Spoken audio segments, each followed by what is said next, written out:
Hey guys, Justin Harrell here. Just wanted to say happy weekend to everybody. It's going to be a beautiful weekend, it looks like.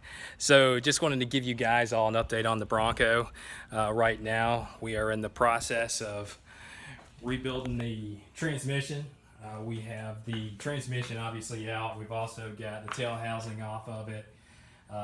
Once again, the transfer case is up under the truck, so that'll be next. But we've ordered a stage 4 rebuild kit for it, 4x4 with Alto red clutches, and we're not going to do the Kevlar band because it's got a bad rap for slipping, and then it tears up the insides of it as well. So with today being as beautiful as it is, I really thought about go ahead and rebuilding the truck or just putting the motor back in the truck, but I decided not to.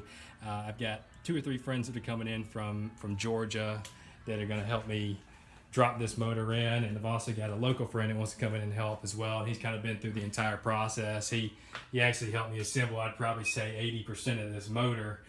Him and I going through essentially a rebuild manual. So what we're going to do is whenever they get into town, we will pull the motor off the stand.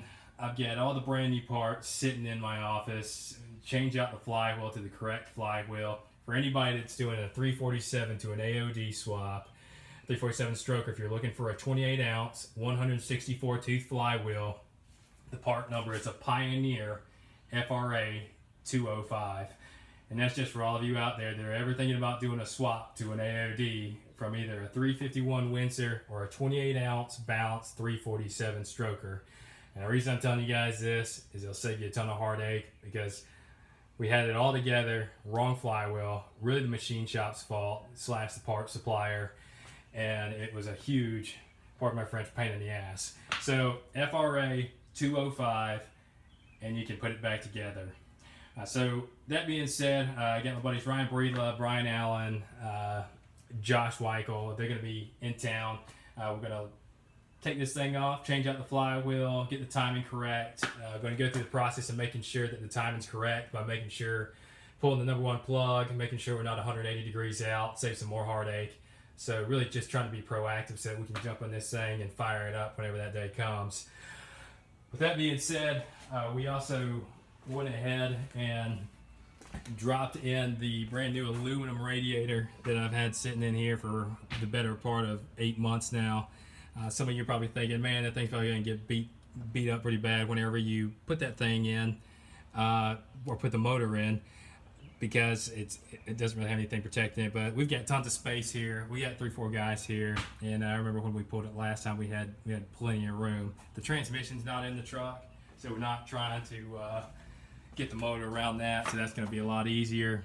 It's going to be also a lot easier installing the transmission as well, with the motor already being in the truck. As you can see, the cross members are out of it, which those, I don't know who designed this for Ford, but that was one of the toughest things that I have ever done, was get that cross member out. You got bolts that run into the floor pans, and you know, I really like Ford cars.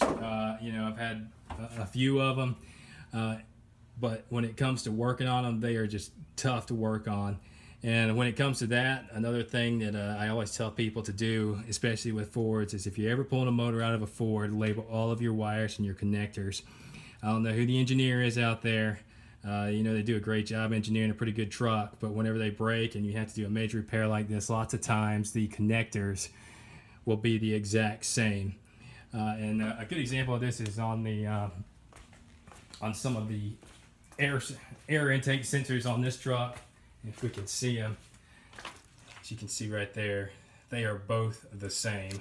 And if you don't have them labeled, you will spend hours trying to figure out why the truck won't run correctly.